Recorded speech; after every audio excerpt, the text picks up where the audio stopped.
여러분 라면 좋아하시죠? 저도 라면 참 좋아합니다. 근데 건강에는 좋지 않아요. 그래서 누군가 그런 이야기를 하더라고요. 라면을 만드는 회사의 그 회장도 라면은 안 먹을 거라고. 근데 좋은 걸. 그래서 결혼 전에는 제 마음대로 뭐 먹고 싶으면 언제든지 끓여 먹었어요. 근데 결혼하고 나니까 아내가 못 먹게 하는 거예요.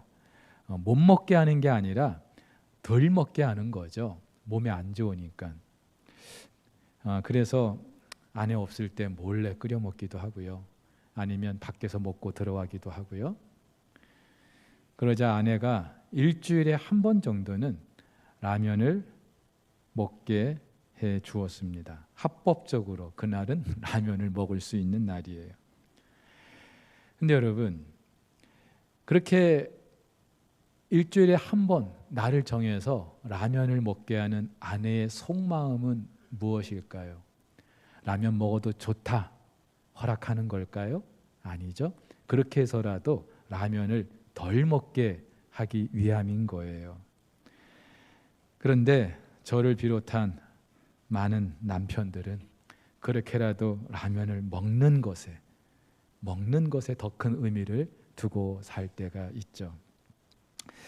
하루는 예수께서 갈릴리를 떠나서 유대 지방으로 가시다가 요단강 건너편, 오늘 성경에는 기록이 안 돼 있습니다만은 학자들은 아마 그 지역이 베레아 지역일 것이다 그렇게 말하는데요. 자, 이곳에서 바리새인들이 예수님께 와서 묻습니다. 사람이 아내를 버리는 것이 옳습니까? 한마디로 결혼한 사람이 아내를 버리는 것, 이혼하는 것이 옳은 일이냐 묻는 거예요. 여러분, 예수님은 결혼도 안 하셨잖아요. 근데 바리새인들이 왜 이런 질문을 하는 걸까요? 예수님을 시험에 빠뜨리기 위해서, 올무에 빠뜨리기 위해서. 그도 그럴 것이요.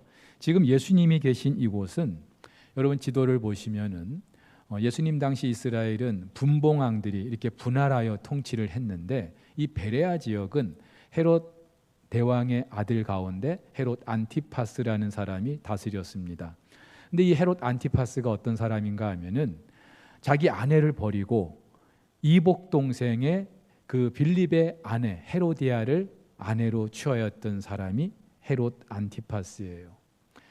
그리고 그것도 사실 있을 수 없는 일인데 그것을 지적하고 비판했던 세례 요한, 목을 쳐서 죽게 했던 사람이 헤롯 안티파스입니다.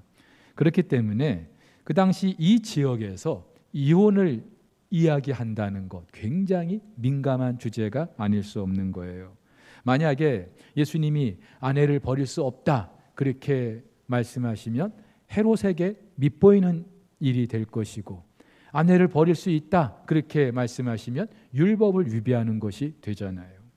마치 가이사에게 세금을 바치는 것이 옳습니까? 옳지 않습니까? 그런 질문과 똑같은 거예요. 이러지도 못하고 저러지도 못하게 예수님을 궁지에 몰아넣는 질문인 거예요.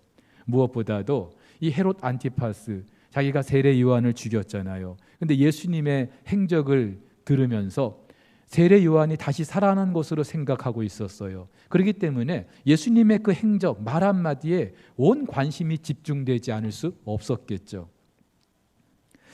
자, 근데 여러분 예수님 당시뿐만이 아니라 역사 이래로 이혼은 계속돼 왔던 일입니다. 그리고 갈수록 어쩌면 이혼하는 그런 가정이 많아질 거예요. 하지만 그래도 이혼은요 우리를 창조하신 하나님께서 원하시는 것은 절대로 아니죠.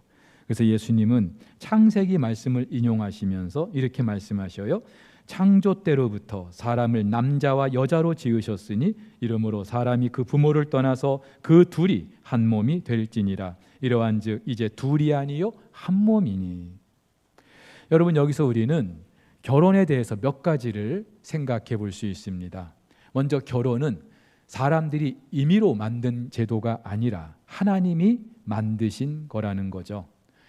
하나님께서 창조 때 온 우주 만물을 창조하시고 보시기에 좋았다라고 그랬어요.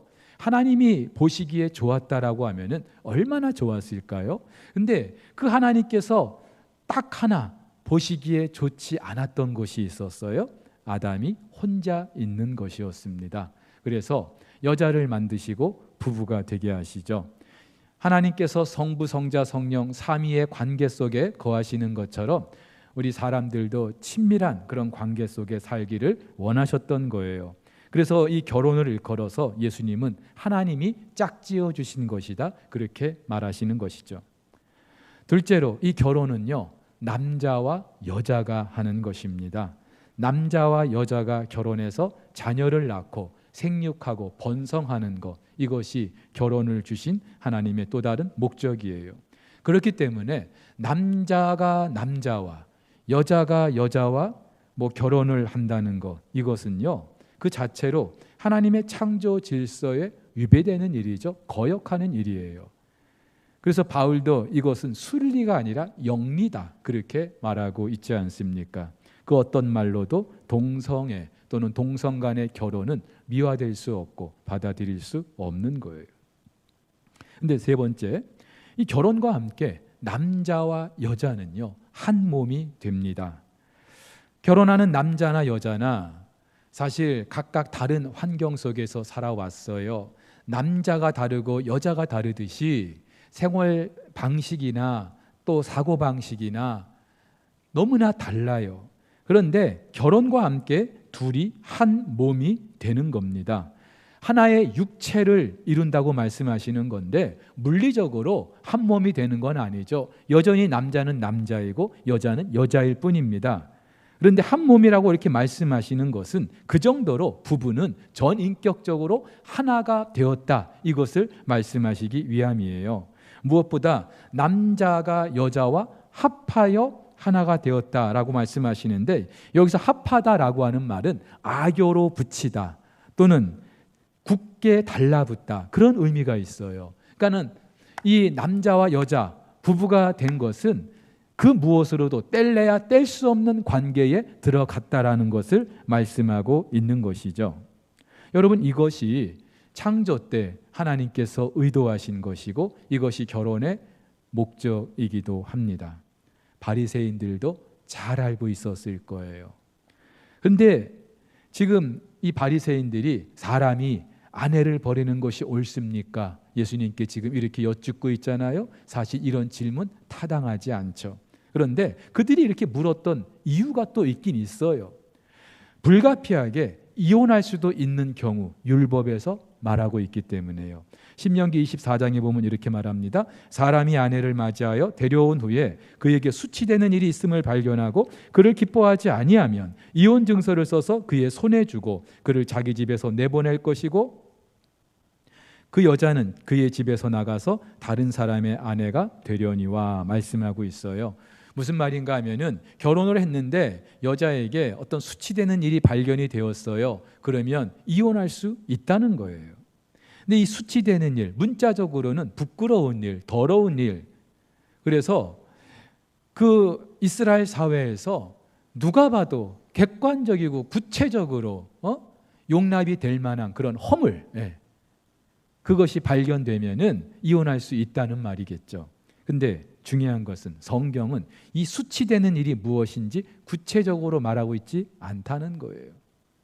그래서 유대 사회에 두 대표적인 학파가 있는데 굉장히 보수적인 샴마이 학파 사람들은 이 수치되는 일을 간음하는 것, 간통하는 것, 그것으로만 한정합니다. 그래서 간음하는 일 외에 이혼해서는 안 된다, 이렇게 받아들이고 있어요. 근데 사실 이것도 성경적이지 않죠. 여러분, 율법의 간음은요 단지 이혼 정도가 아니라 돌로 쳐 죽이게 했기 때문에.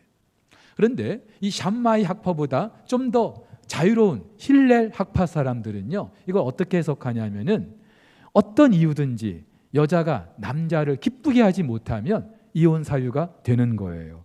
이를테면은 여자가 밥을 태웠다거나 반찬에 간이 맞지 않다거나 집안 청소가 형편이 없다거나 아내보다 더 매력적인 여자를 발견했을 때 언제라도 이혼할 수 있는 거예요. 이혼 안 당할 여자가 없겠죠. 조선시대도 칠거지악이라고 해가지고 그런 어떤 건수를 만들어서 여자를 버리게 하는 그런 일이 있었잖아요. 여러분 이렇게 보면은 헤롯이 자기 아내를 버리고 동생의 아내를 취한 거, 이것도 뭐 문제되지 않을 수도 있는 거예요. 요즘 같으면 사실 생각할 수도 없는 일이죠. 여러분 우스갯말로 노숙자 센터에 가서 50대 남자에게 왜 여기 계시냐 그랬더니 아내한테 쫓겨났다는 거예요. 왜 쫓겨났냐고 물어보니까 아침밥 달라고 해서. 60대 남자 왜 쫓겨났습니까 그랬더니 화장하는 아내에게 어디 가냐고 물어봤다고 해서. 70대 노숙자는요, 아침에 눈을 떠서 쫓겨났답니다. 80세 이상 되신 분들 어째요? 웃자고 하는 얘기인데 참 굉장히 서글픈 그런 현실이죠. 근데 중요한 거는 그렇게 여자가 버림을 받잖아요. 그러면 다른 남자와 결혼할 수가 없었어요. 여러분 생각해 보세요. 여자가 결혼을 했는데 버림을 받았어요. 다른 남자랑 결혼할 수 있으면 괜찮을 텐데 그러지 못했어요. 그러면 이 여자가 할 수 있는 일이 굉장히 제한되어 있겠죠. 그래서 대부분의 여자들이 생계를 위해서라도 몸을 파는 그 일을 할 수밖에 없었던 거예요. 여러분 그렇게 볼 때 여자들에게 있어서 그 당시 이혼이라고 하는 것은 너무나 치명적인 그런 일이 아닐 수 없는 거죠. 그래서 성경은 수치되는 일이 있어도 갈라설 경우에 반드시 이혼 증서를 써주게 했습니다. 이 이혼 증서가 있으면 이혼을 했더라도 다른 남자와 결혼할 수 있었던 거예요. 한마디로 이혼 증서는 버림받은 여자가 다시 재혼할 수 있도록 해주는 법적인 권리 또는 자유를 보장해 주는 거죠. 근데 여러분 이혼 증서 히브리어로 케라투트 쉐페르라고 하는데 이 케라투트라고 하는 말 갈라지다, 파괴하다라는 그런 카라트라는 동사에서 유래가 됐어요. 하나님은 둘이 한 몸 되게 하시려고 우리를 지어주셨는데 사람이 임의로 그것을 깨트리는 거예요. 갈라지게 하는 거예요. 그렇다면은 이혼 증서 그 자체가 하나님의 그런 의도를 거역하는 일이 된다는 것을, 결혼 관계를 파괴하는 그런 행위가 된다는 것을 스스로 많은 증인 앞에서 인정하는 일이 될 수밖에 없는 거죠. 정상적인 사람이라면 그렇게 이혼 증서를 써주는 것 자체가 하나님 앞에서, 사람 앞에서 부끄러운 일이라는 것을 알게 될 거예요. 제주도 가면은 물허벅이라는 곳이 있습니다. 여자들이 물을 길어 나를 때 사용했던 도구인데 제주도에 이런 풍습이 있대요. 남자가 이혼을 하고 싶으면은 이 물허벅을 치고 동네를 한 바퀴 돌게 한답니다. 여자가 지어야 될 물허벅인데 남자가 지게 하는 거예요. 여러분 왜 이런 풍습이 생겼을까요? 그렇게 공식적으로 너는 이혼해도 좋다 그걸 알리기 위함일까요? 아니겠죠. 여자가 지어야 하는 그런 물허벅을 남자가 지고 동네를 한 바퀴 모든 사람이 다 보게끔 한다는 것은 굉장히 부끄러운 일일 거예요. 그리고 또 그렇게 물허벅을 지는 동안에 자기 아내와의 그런 관계, 내가 왜 이혼을 하려고 할까? 다시 생각해 볼 수 있지 않겠습니까? 그러니까 이 남자가 물허벅을 지게 한다는 것은 이혼을 조장하는 게 아니라 이혼을 하지 말라는 그런 선조들의 그 지혜로운 풍습이 아닐까 생각을 합니다. 근데 이혼 증서가 마찬가지예요. 이혼을 정당화하기 위해서 주신 게 아니라 오히려 함부로 아내를 버리거나 또 경솔히 이혼하는 것을 막게 하기 위한 그런 규례인 것이죠. 그래서 성경에 수치되는 일, 그게 무엇인지 구체적으로 언급하고 있지 않은 이유가 바로 거기 있지 않을까 싶어요. 임의로 해석하지 못하게 하는 것이죠. 이혼을 하지 않게 하시려는 하나님의 의도가 있는 거예요.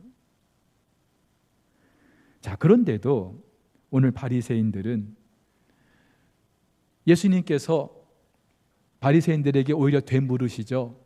사람이 아내를 버리는 것이 옳습니까? 그러자 예수님께서 뭐라고 말씀하셔요? 모세는 너희에게 뭐라고 말하였느냐? 하나님이 아니라 모세가 너희들에게 뭐라고 말했느냐? 그렇게 오히려 되물으시죠. 다시 말해서 하나님의 의도는 그게 아니라는 것을 지금 말씀하고 계시는 거예요.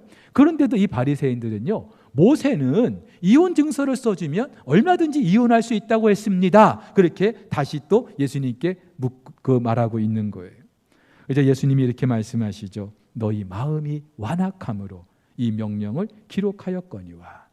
다시 말해서 이혼 증서를 써서 주면은 이혼할 수 있다고 한 것은 본래 하나님의 의도가 아니다. 너희 마음이 완악하기 때문이다.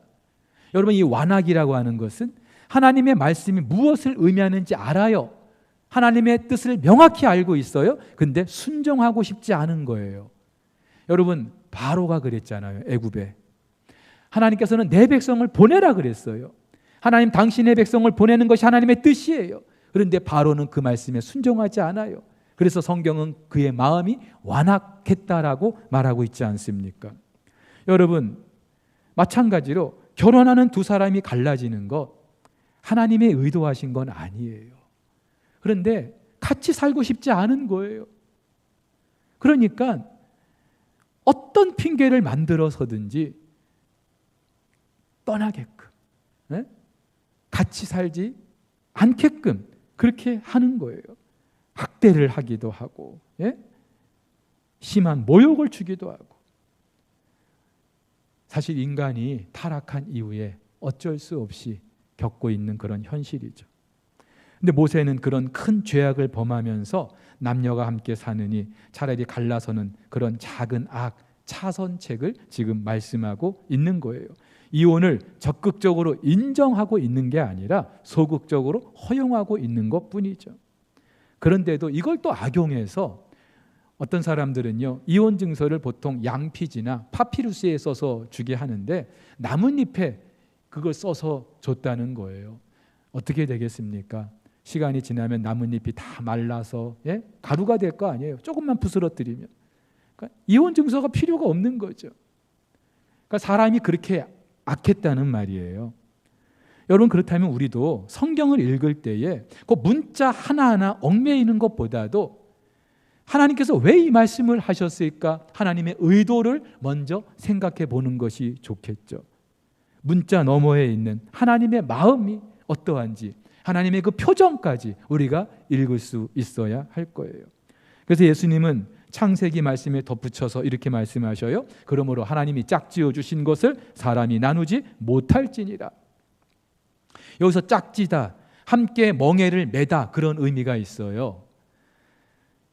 남자와 여자가 결혼하게 돼서 부부가 된 것, 이것은 하나의 운명 공동체가 되었다는 말이에요. 그래서 짝지어 주신 것, 이것을 그 관계 대명사 호라는 그 헬라어가 받고 있는데, 이 관계 대명사의 그 성이 중성이고요, 또 복수형이 아니라 단수형으로 돼 있어요. 여러분, 남자, 여자, 남성과 여성 아닙니까? 그리고 둘이 합쳐졌으면 복수가 될 거 아니에요? 근데 성경은 남자와 여자가 결혼하면은 전혀 다른 그런 중성, 그리고 복수가 아니라 단수라는 것을 말씀하고 있는 거예요. 전혀 다른 한 사람, 하나의 인격체가 된다는 것을 말하는 것이죠. 부부가 그렇다는 거예요. 근데 안타깝게도 결혼한 부부가 갈라서는 일들이 얼마나 많습니까? 우리 안에도 이런 아픔이 있는 분들 계셔요. 그래서 사실 목회자로서 이런 말씀을 드리는 것이 참 부담스럽고, 또 내 생각과는 다르게 어쩔 수 없이 또 그런 일을 겪으신 분들에게는 이런 말씀이 또 한 번의 어떤 상처가 될 수도 있지 않을까 싶습니다. 여러분, 이미 이혼했어요. 그러면 평생 죄책감을 가지고 살아야 할까요? 여러분, 이 부분에 대해서는 제가 다음 주에 따로 좀 말씀을 드리도록 하겠습니다. 오늘 예수님께서 말씀하고자 하시는 것은 이혼이 옳냐 그르냐 그것보다도 하나님께서 이 결혼이라는 것을 통하여 저와 여러분들에게 깨닫게 하시는 것이 궁극적인 의도가 있다는 것을 말씀하고 있는 거예요. 그렇기 때문에 저와 여러분들의 관심은 율법에 허락된 것이 아니라 창조 때 명령하신 것, 그리고 이혼이 아니라 이혼을 해도 되냐 마냐 그게 아니라 결혼에 우리의 관심이 집중돼야 할 것입니다. 제가 앞서도 결혼의 그 의의에 대해서 몇 가지 말씀을 드렸는데 하나님께서 이 결혼 제도를 주신 이유는 분명하죠. 가장 단순하게는 생육하고 번성하게 하시기 위함인 거예요. 요즘같이 출산율이 점점 낮아지는 때에는 이 말씀이 더 피부에 와닿지 않을 수 없습니다. 또 삼위 하나님께서 그 친밀함 가운데 계시는 것처럼 이 부부관계를 통해서 우리가 이 땅에서 친밀한 그런 관계를 누리게 하시기 위함도 맞아요. 그런데 하나님이 남자와 여자를 남편과 아내로 부르신 더 큰 이유가 있습니다. 그것은 바로 하나님 당신과의 관계를 저와 여러분들이 누리게 하시기 위함인 거예요. 여러분, 신앙생활은 하나님을 경험하는 것입니다. 하나님이 어떠한 분인지 오늘 경험하고 내일도 경험하고 죽을 때까지, 아니 영원히 하나님 나라에서 그 하나님을 경험하는 것이 신앙생활이고 이것이 저와 여러분들의 가장 큰 기쁨이 되는 줄로 믿습니다. 그런데 눈에 보이지 않는 그 하나님을 어떻게 경험할 수 있어요? 결혼 생활을 통해서.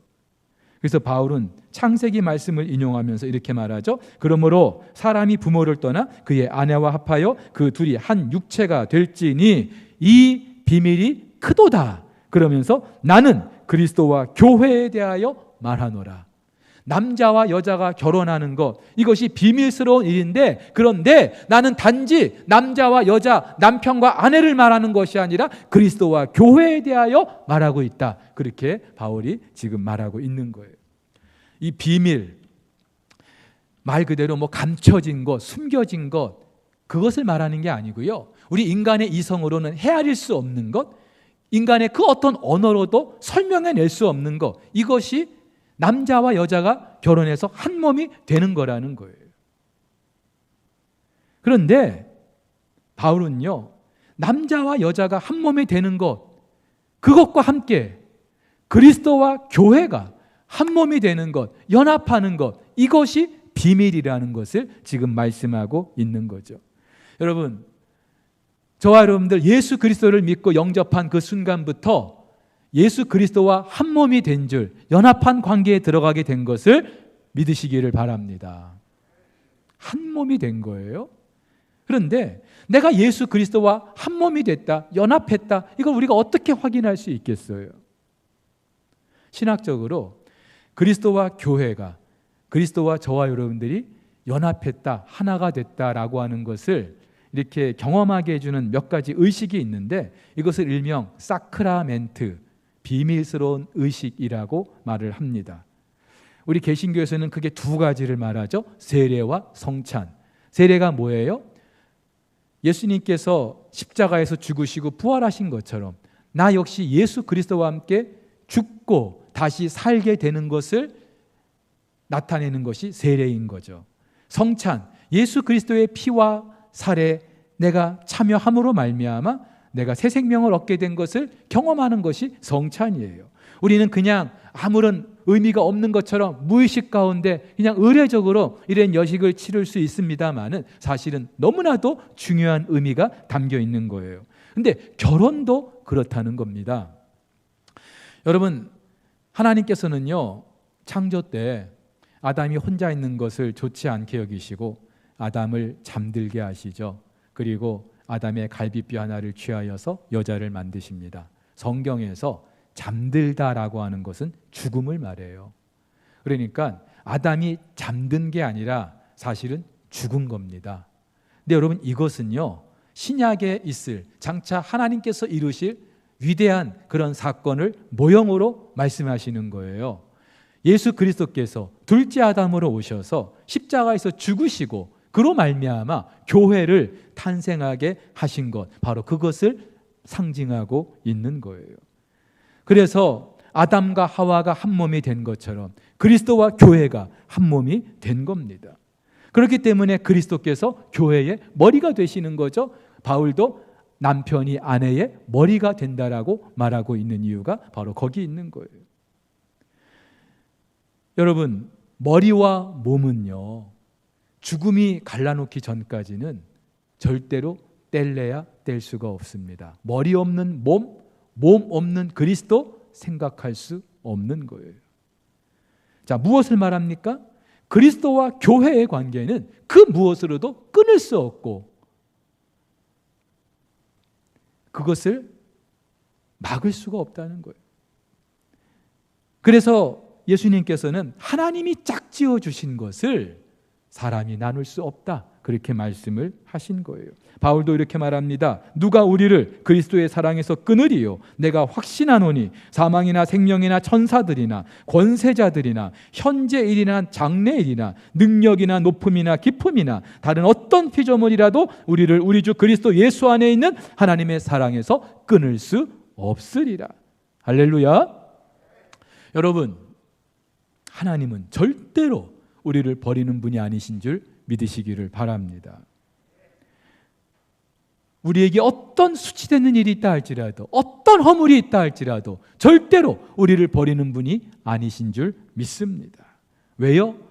예수 그리스도의 그 십자가 보혈로 이미 우리는 한 몸이 되었기 때문이에요. 여러분, 이 사실을 생각해 보면은 우리는 정말로 큰 은혜와 도전과 위로를 받게 됩니다. 이 세상의 관계는요, 조금만 뭐가 잘못되면은 끊어지고 무너지고 파괴되잖아요. 여러분, 사실 하나님 나라에서는 결혼이 없죠. 더 이상 부부로 사는 일은 없습니다. 천만다행이라고 생각하는 분들도 계실 텐데, 여러분, 그렇다면 하나님께서는 왜 하나님 나라에서는 결혼이 없는데 왜 이 땅에서 남자와 여자가 부부로 결혼해서 살게 하실까요? 그리스도와 교회의 관계를 이 땅에서 먼저 경험하게 하시는 거예요. 그런데 그리스도와 교회의 그 관계를 우리가 어떻게 경험할 수 있습니까? 그리스도께서는 우리를 위하여 당신의 몸을 십자가에 내주실 정도로 우리를 사랑하셨어요. 교회는 그 그리스도께 복종하는 거예요.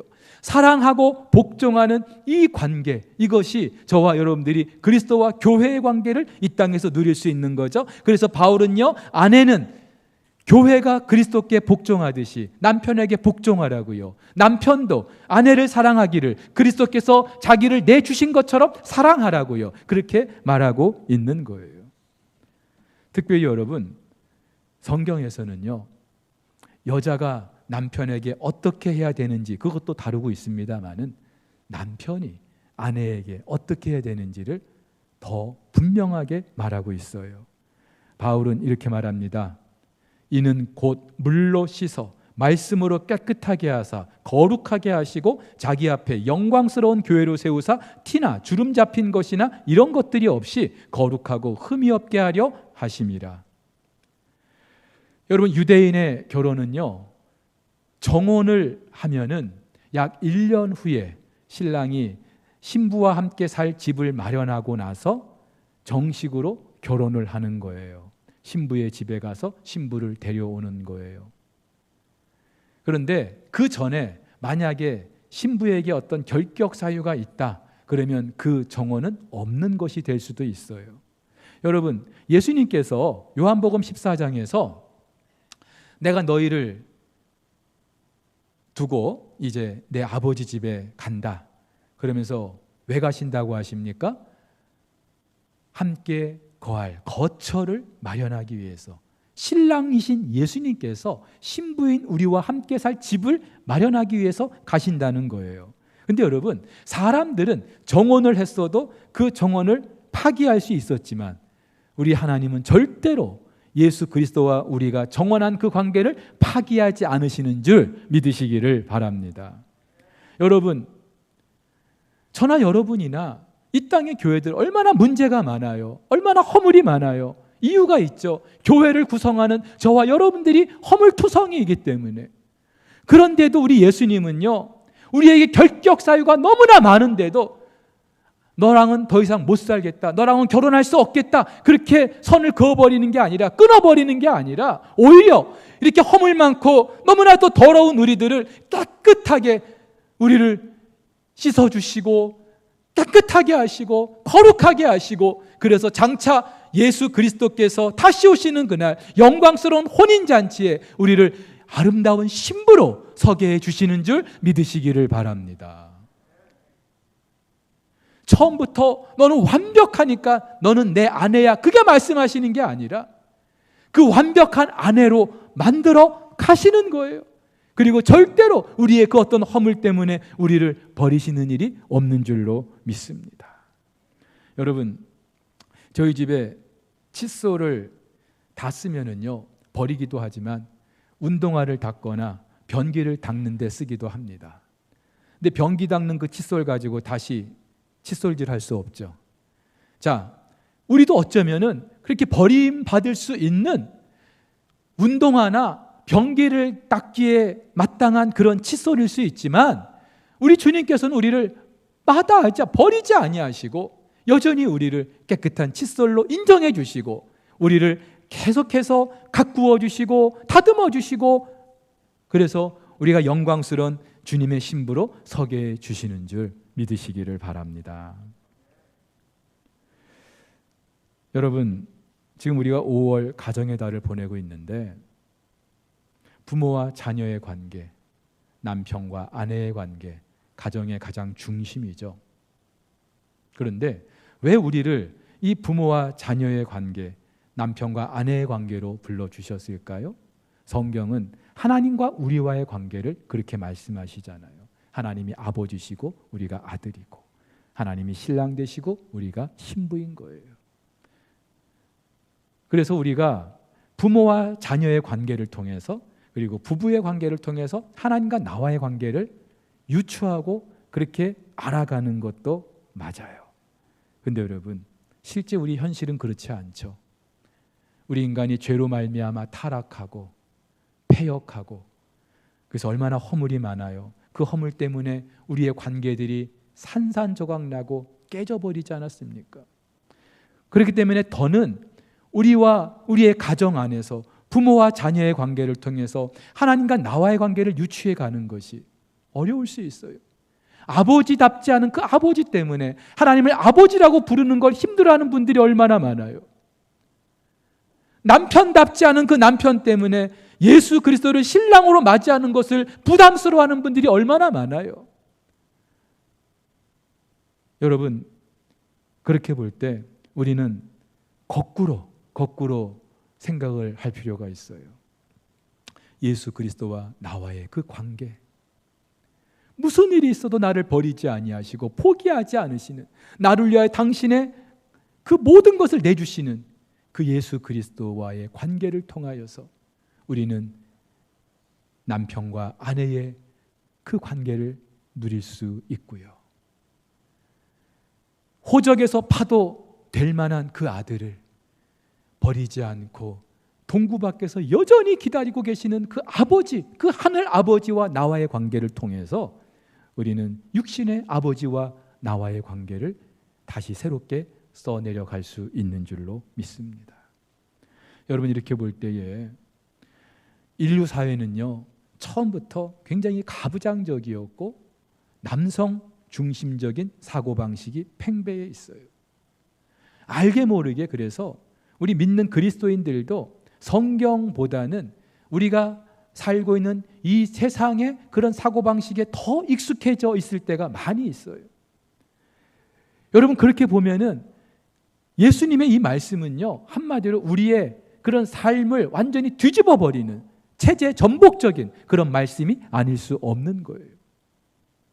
우리가 예수 그리스도를 따른다고 하면서 여전히 이 세상의 그런 관습에 얽매여 있다면은 그것은 절대로 그리스도를 따르는 삶이 될 수 없겠죠. 그래서 영국의 로이드 존슨 목사님은요, 결혼이라는 것은 그리스도와 교회의 관계를 온전히 이해할 때 완전히 이해할 수 있다, 그렇게 말하고 있습니다. 저도 그렇고 여러분들도 그렇고 모두가 다 불완전하고 허물 많고 상처난 그런 관계 속에 살고 있어요. 그래서 그 관계를 가지고 하나님과 나와의 관계를 유추한다는 것이 힘들 수 있어요. 하지만 그래도 변함없는 예수 그리스도의 그 사랑을 우리가 묵상하고 또 묵상하다 보면은 내가 결혼을 했든지 안 했든지, 남편과 사별을 했든지 안 했든지, 헤어졌든지 안 했든지, 결혼을 안 하고 지금 혼자 있든지 아니든지, 내가 어떤 형편에 있다 하여도 우리는 그 사랑 때문에 내 삶에 주어진 모든 관계 속에서 승리하며 살 수 있게 되는 줄 믿습니다. 이 은혜가 저와 여러분 모두에게 있기를 주의 이름으로 축복합니다.